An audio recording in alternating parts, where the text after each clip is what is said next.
ایسے حالات تھے کہ حضرت ابوبکر کہتے ہیں اگر وہ پاؤں اٹھاتے تو ہم نظر آ جاتے. مشرکی وہاں تک پہنچ گئے ہیں, اگر وہ پاؤں اٹھاتے تو ہم نظر آتے. حضرت ابوبکر صدیق کی بے قراری جیسی بڑی, پوچھا رسول اللہ آقا اب کیا ہوگا؟ تب نبی پاک نے ابوبکر صدیق کے سینے پر ہاتھ مارا اور کہا لا تحزن ان اللہ معنا, گھبرا مت, اللہ ہمارے ساتھ ہے, اللہ ہمارے ساتھ ہے. آج پھر میں یہ کہتا ہوں, کون ہے تمہارے ساتھ؟ دنیا یہ بار بار تانا مارتی ہے, یہ پارٹی بھی نہیں, وہ پارٹی بھی نہیں, ہزاروں گرو گھنٹہ تمہارے ساتھ ہو, اللہ ہمارے ساتھ.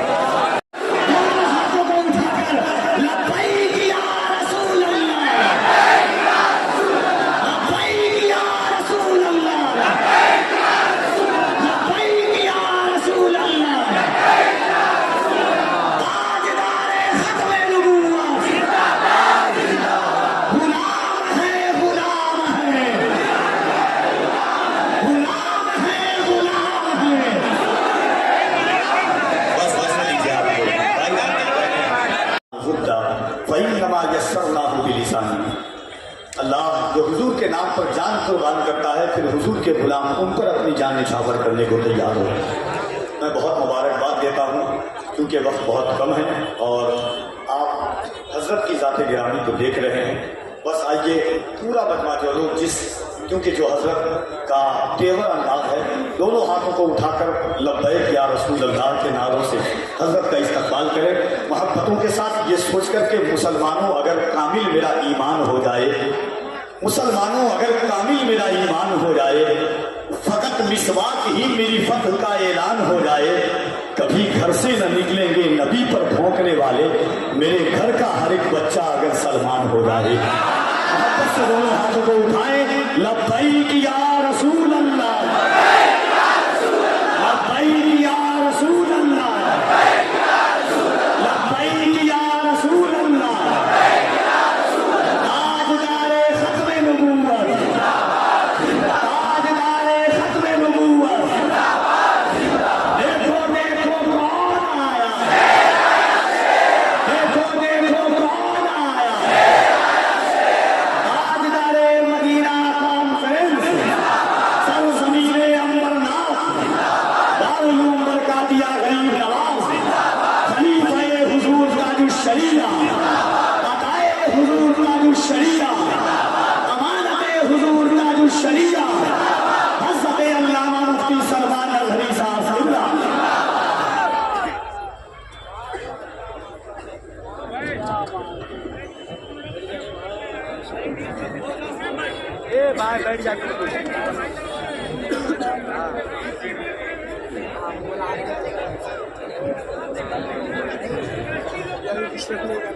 ممبر نور پر جلوہ بار علماء ذویل احترام, مشائخ سادات, حاضرین اہل سنت و جماعت, السلام علیکم ورحمۃ اللہ وبرکاتہ.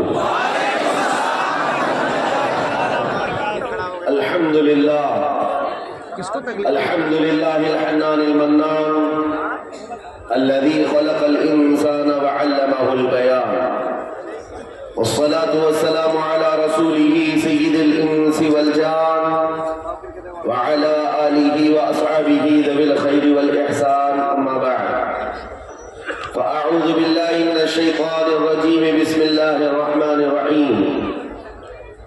ومن يبتغي غير الإسلام دينا فلن يقبل منه وهو في الآخرة من الخاسرين.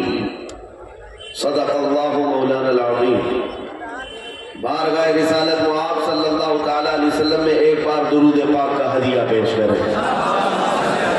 اللہم صلی علی سیدنا و مولانا محمد معدن الجود والکرم وآلہ واصحابہ الکرام وابنہ الکریم وبارک وسلم صلاة دائمة سرمدا ابدا.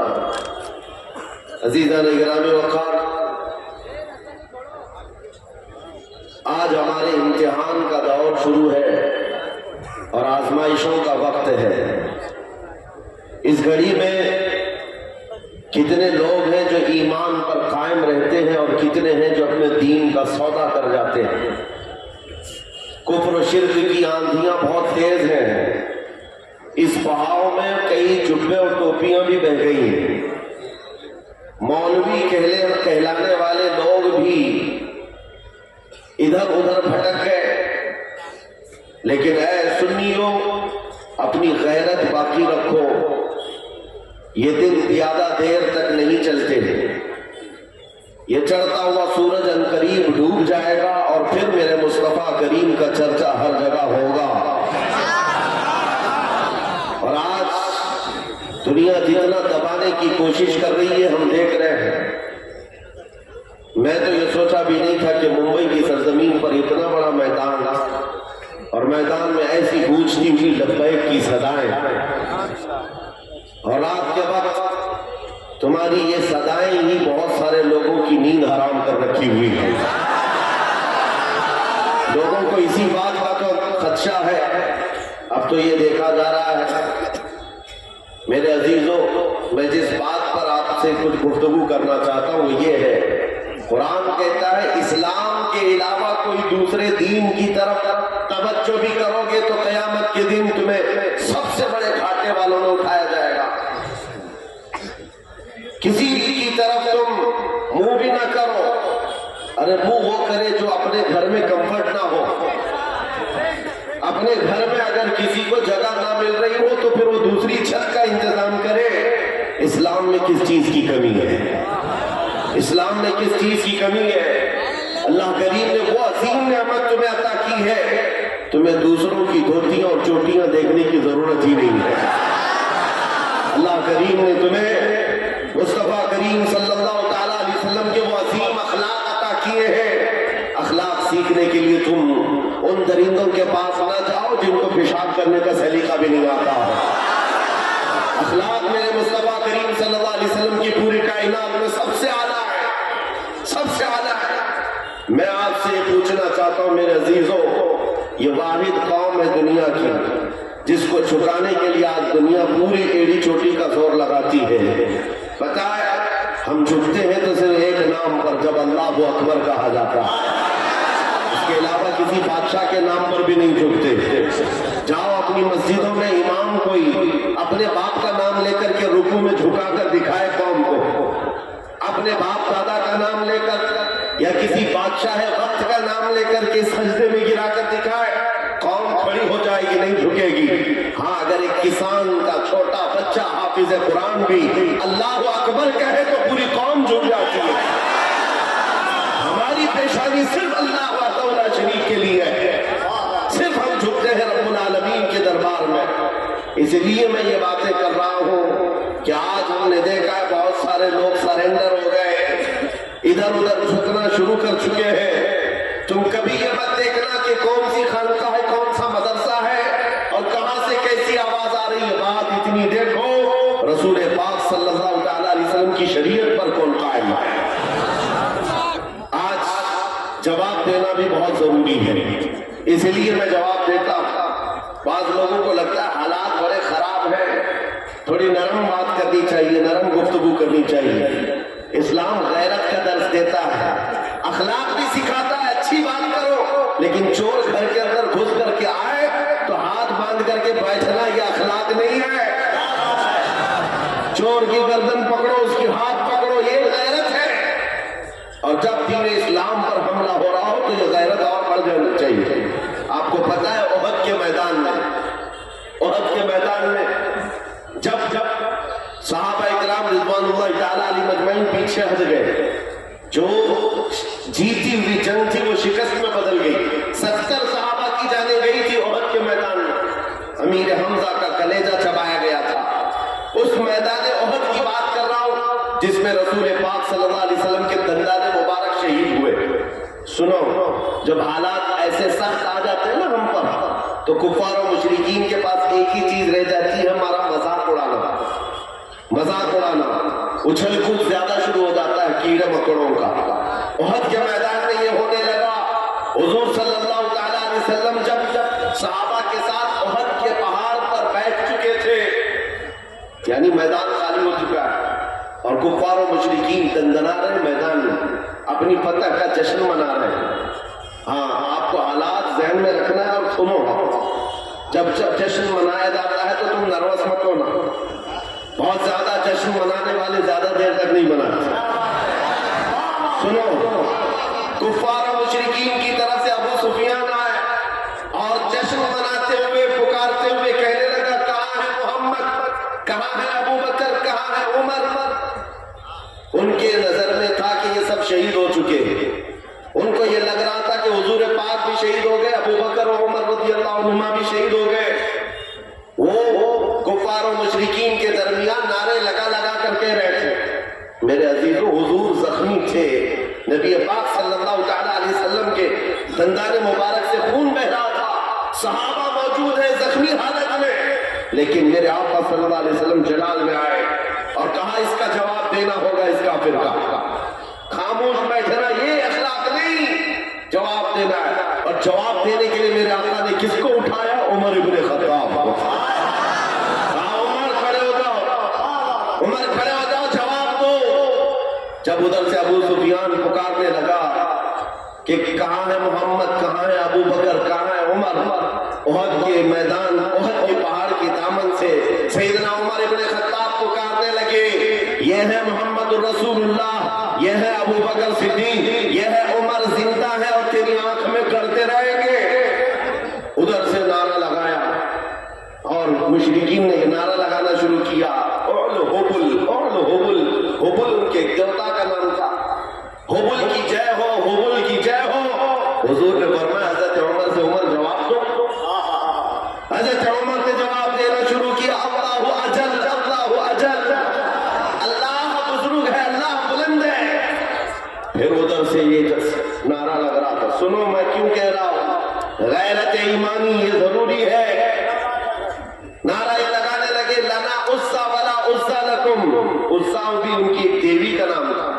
احد کے میدان میں مشرکین کہہ رہے ہیں ہمارے پاس عزت دینے والی دیوی ہے، تمہارے پاس کچھ نہیں ہے۔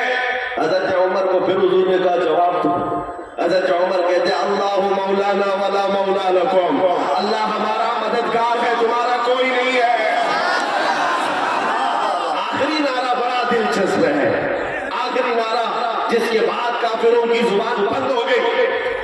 ابو سفیان نے کہا کب تک جواب دو کہ عمر دیکھو ہم نے بدلہ لے لیا، برابر برابر ہو گئے۔ بدر کے میدان میں جو پہلی جنگ تھی اس میں 70 کافر مارے گئے تھے اور احد کے میدان میں 70 مسلمان شہید ہو گئے۔ ابو سفیان کہتا ہے دیکھو برابر ہو گیا، تم نے ایک سال پہلے 70 ہمارے مارے تھے، اس سال 70 ہم نے تمہارے مارے، جنگ برابر ہو گئی۔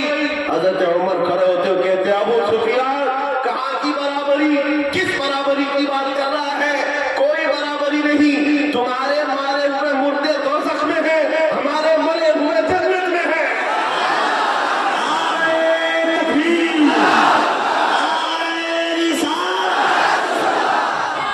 یہ غیرت ایمانی ہے۔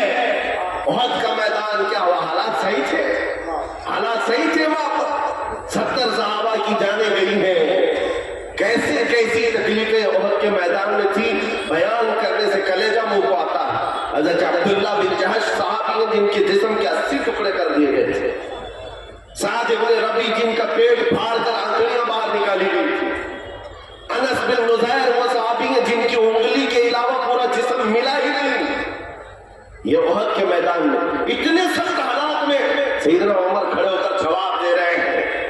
سنو میرے عزیزو، آج کے وقت میں اگر کوئی یہ کہتا ہے نہیں جواب دینا چاہیے تو پھر میں کہتا ہوں حدیث پاک کی روح کے اعتبار سے اس عالم کو گونگا شیطان کہا گیا ہے، گونگا شیطان کہا گیا ہے۔ تم اپنی ماں کے اوپر آ جائے، بیوی کے اوپر آ جائے، بچوں کے اوپر آ جائے تو جواب دیتے ہو، محمد رسول اللہ کی ذات پر یا اسلام پر یا قرآن پر بات آئے تو میرے عزیزو پھر زندگی کے یہ حکمتیں اور مصلحتیں نہیں دیکھی جاتی۔ ہماری عزت، ہماری آبرو رسول اللہ کے نام سے ہے۔ آج ان حالات کے اعتبار سے میں آپ کو صرف اور صرف اتنی بات کہوں گا، ایمان پر جمے رہو، ڈٹے رہو، مضبوطی سے قائم رہو۔ جو دین اللہ تعالیٰ نے تمہیں عطا کیا ہے اس کا سمجھوتا کبھی نہیں کرنا۔ سید میاں مارا ربی رحمۃ اللہ علیہ نے کیا خوب نعرہ لگایا تھا، کسی کی جے بجے کیوں پکارے کیا غرض ہم کو، کسی کی جے بجے کیوں پکارے کیا غرض ہم کو، ہمیں کافی ہے سید اپنا نعرہ یا رسول اللہ، ہمیں کافی ہے سید اپنا نعرہ، ہاں ہم رسول اللہ کے جنت رسول اللہ کا۔ آپ کو صرف میں اتنی بات پوچھتا ہوں، اگر دنیا آپ کو حضور کا غلام کہے تو آپ کو کوئی اعتراض ہے؟ آپ کو اگر دنیا حضور کا غلام کہے تو اعتراض کی بات کیا؟ معراج ہے ہماری۔ ہم تو یہ چاہتے ہیں کہ دنیا ہمیں حضور کا کتا کہہ کر پکارے۔ تو جب دنیا کے سامنے تمہیں کوئی اعتراض نہیں ہے تو غلامی کرو تو کھل کے غلامی کرو، عشق ہو تو اظہار بھی ہو۔ نبی پاک صلی اللہ تعالیٰ علیہ وسلم سے اگر نسبت رکھنے پر تم فخر کرتے ہو تو کھل کر کے کرو۔ یہ داڑیاں چھلا کر، ٹوپیاں چھپا کر، غیروں کی شبیہ بنا کر کے تم پھر کس غلامی کی بات کرتے ہو؟ پھر کس غلامی کی بات کرتے ہو؟ جس میدان میں بھی جاؤ، ارے دنیا چوٹی رکھنے میں شرم نہیں کرتی، ننگا گھومنے میں فرق شرم نہیں کرتی، آمینہ کے لال کے چہرے پر تمہیں شرم کس بات کی ہے؟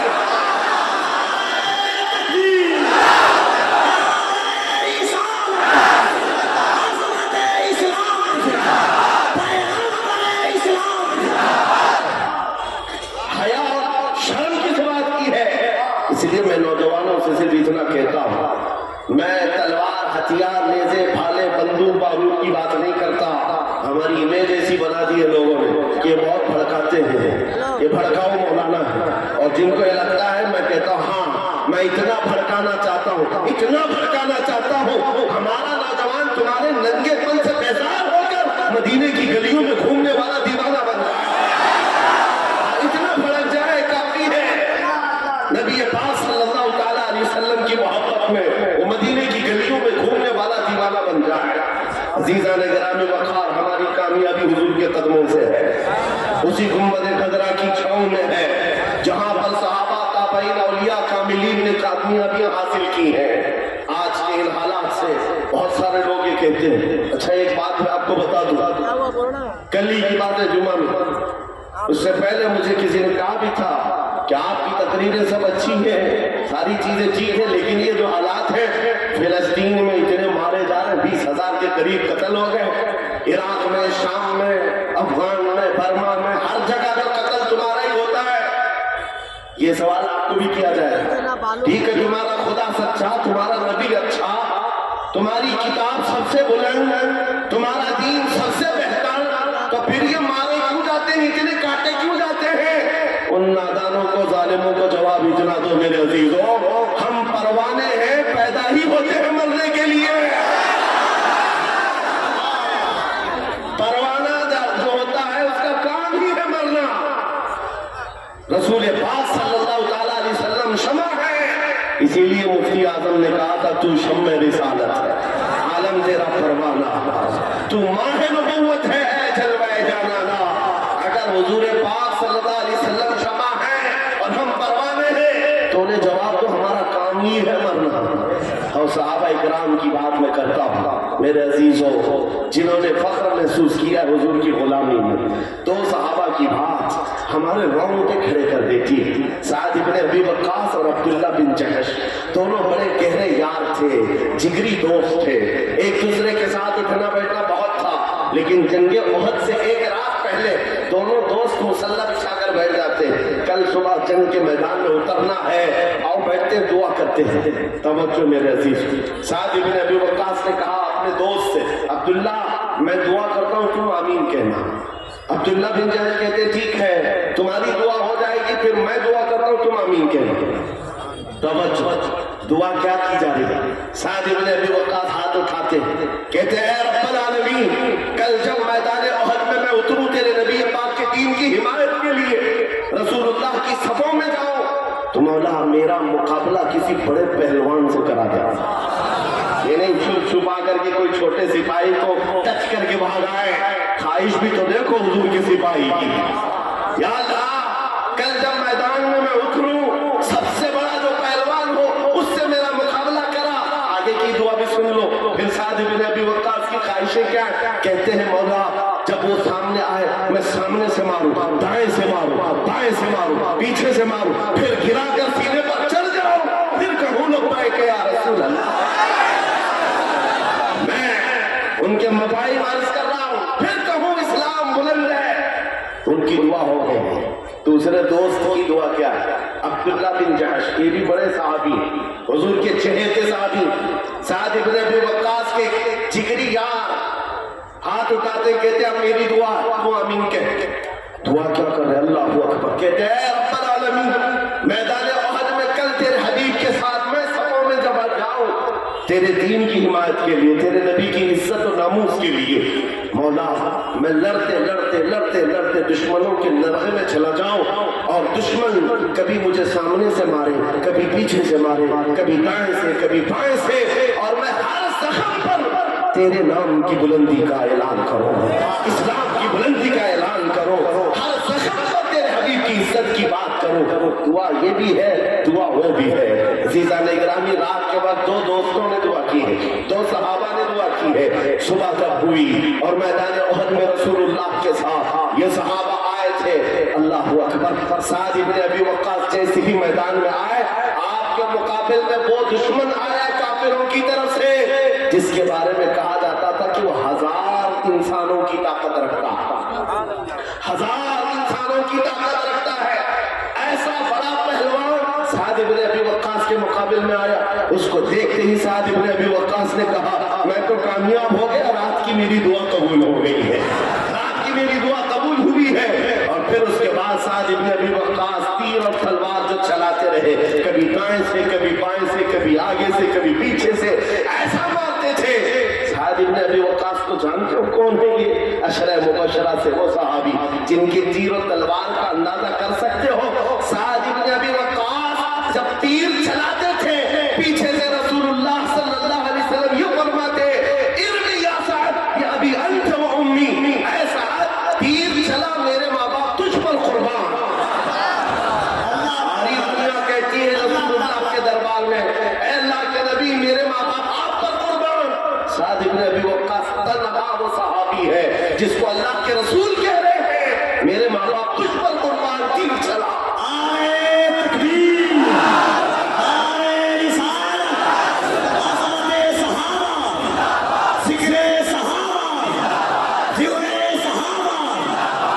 سعد ابن ابی وقاص نے بڑھ کر کے اس کو ڈھیر کیا، اور جیسے ان کی رات کی دعا تھی سینے پر چڑھ کر کے کہا اسلام تھا، اسلام ہے، اسلام رہے گا۔ شام ہو گئی جب جنگ ختم ہوئی، میں مختصراً عرض کر رہا ہوں، اور جب پتہ یہ چلا کہ مسلمانوں میں 70 شہید ہو گئے، سعد ابن ابی وقاص کہتے ہیں میرے دوست میرے جگری یار کی کیا خبر ہے؟ صحابہ نے کہا تمہارا دوست عبداللہ بن جحش شہید ہو گیا۔ اتنی خبر تھی، دل پر بجلیاں گری، بہت گہرے دوست تھے۔ سعد ابن ابی وقاص ڈھونڈتے ہوئے آتے ہیں، دیکھا عبداللہ بن جحش کے ٹکڑے کیے جا چکے تھے، 80 ٹکڑے۔ صحابہ سے پوچھا کہ کیسے ہیں؟ صحابہ نے کہا یہ مست اور دیوانہ وار لڑتے ہوئے ایسے گھس گئے اور نرغے میں پھنسے تو سامنے سے دائیں سے بائیں سے پیچھے سے ان کو اتنا مارا گیا، ہر زخم پر چلاتے تھے اللہ اکبر، اللہ سب سے بڑا ہے۔ اس کے بعد شہید ہو گئے اور ان کے ٹکڑے کیے گئے۔ سعد ابن ابی وقاص ٹکڑا اٹھاتے ہیں اور کہتے ہیں میرے عبداللہ کل میں نے بھی دعا کی تھی اور تو نے بھی دعا کی تھی، میری بھی قبول ہوئی تیری بھی قبول ہوئی، لیکن قسم رب ذوالجلال کی میری دعا سے تیری دعا کئی درجے افضل ہے، اس لیے کہ حضور کی محبت میں مارنا اور ہے، حضور کی محبت میں مر جانے کا مزہ اور ہے۔ اعلیٰ حضرت کسی کو کہتے ہیں جان ہے عشق مصطفیٰ روز وضو کرے خدا، جس کو ہو درد کا مزہ ناز دوا اٹھائے۔ حضور کی محبت میں جو دنیا سے جاتا ہے وہ ایک لذت لے کر کے جاتا ہے، وہ ایک مزہ لے کر کے جاتا ہے۔ لہذا میرے عزیزوں میں آپ کو صرف یہ باتیں اس لیے عرض کر رہا ہوں کہ یہ شہادتیں تاریخ میں رقم ہیں، ہم بار بار اپنے بچوں کو اس لیے سناتے ہیں کہ کوئی گٹر سے نکلا ہوا کیڑا ان کو ڈرا نہ دے اور آپ ڈر بھی نہ جائیں۔ ایسے حالات ہوتے ہیں، ابھی موسم میں نکلے ہوئے کبھی تم کو چھوٹی چھوٹی چڑیاں لے کر کے لہرا کر کے دکھاتے ہیں، یہ دیکھو ہم آ رہے ہیں ہم آ رہے ہیں۔ کیڑوں سے کہو یہ اللہ کے نبی کے وہ شیر ہیں جو 1400 سال سے کربلا سنتے آ رہے ہیں۔